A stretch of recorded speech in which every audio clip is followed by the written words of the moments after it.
അസ്സലാമലൈക്കും. ഇത് നമ്മളെ മമസ്റ്റുണ്ട് നിറ സാന്നിധ്യമായിരുന്നു. ഇപ്പൊ കുറച്ച് ബാക്കിലായിട്ടുണ്ട്. അങ്ങനെ ഞങ്ങൾ ചോദിച്ചു മമസ്റ്റുണ്ട് ബാക്കിലായിരുന്നു. അപ്പൊ മമസ്റ്റ വന്നോ? ഹലോ, ബാക്കിന്റെ വിഷയം പറഞ്ഞിപ്പോ ബാക്ക് ഞാൻ മന്ത്രിയാ കളക്ടറാ.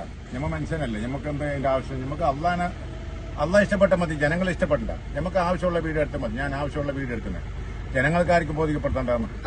ഒരു റിക്വസ്റ്റ്, നമ്മളെ കാദർ കരിപ്പടിക്ക് സപ്പോർട്ട് ആക്കിയിട്ട് നിങ്ങൾ മെഡിക്കൽ കോളേജ് അല്ല നമ്മുടെ കാസർഗോഡിന്റെ ആവശ്യമാണ്. ഒന്ന് കാസർഗോഡിന്റെ ആവശ്യമെങ്കിൽ കാസർഗോഡ് അതിന്റെ ഉള്ളിൽ മാന്തുന്ന ആൾ ഉണ്ടാക്കാൻ ഉള്ളിൽ വലിക്കുന്ന ആളുണ്ടോ? അല്ല, ഇനി ലോബി ഉണ്ട് ഇവിടെ. ഈ ആശുപത്രി ആണ്ടാന്നുള്ള ആള് ഇവിടെ ഉള്ളിലേക്കുള്ളുണ്ട്. കുറെ ആളുണ്ട്. മംഗലാപുരത്തുണ്ട്, കാസർഗോഡുണ്ട് ഉള്ളിലേക്കുള്ള ആശുപത്രി. വേറെ ആടെ ആയിപ്പോ ഇങ്ങനെ നല്ല ഭയങ്കര ഡേഞ്ചർ അല്ലേ ഇതെല്ലാം?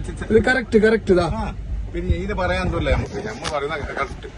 ഇപ്പൊ കാദർ കരിപ്പടി പറഞ്ഞിട്ടില്ല, കുറെ ആള് വീഡിയോ എടുത്തിട്ടുണ്ട്. ഒരു കാര്യം നടക്കില്ല. എന്താ പറഞ്ഞാൽ ഉള്ളിലേക്കുള്ള വിളിക്കുന്ന ആളുണ്ട്. ഓൻ പറഞ്ഞില്ല, കാദർ കരിപ്പടിയല്ല പറഞ്ഞത്. എന്നെ കൊല്ലുന്ന ആളുണ്ടാവും, ചിലപ്പോൾ തച്ചിട്ട് കൈയും കാലം പൊളിക്കുന്ന ആളുണ്ടാവും. കാരണം വലിയ വലിയ ഗ്യാങ് അല്ലേ ഇത്? വലിയ വലിയ ഗ്യാങ് ഉള്ളിൽ വലിക്കുന്നത്. ഈ ആശുപത്രി വന്ന കുറെ ആശുപത്രി കൂട്ടുണ്ടാവും. ഓക്കെ, കാസർഗോഡ് നിർത്തി മുഹമ്മദ്. Thank you. കണ്ണ് തുറക്കുക, ഇല്ലെങ്കിൽ വലിയ വിഷമായി പോകും.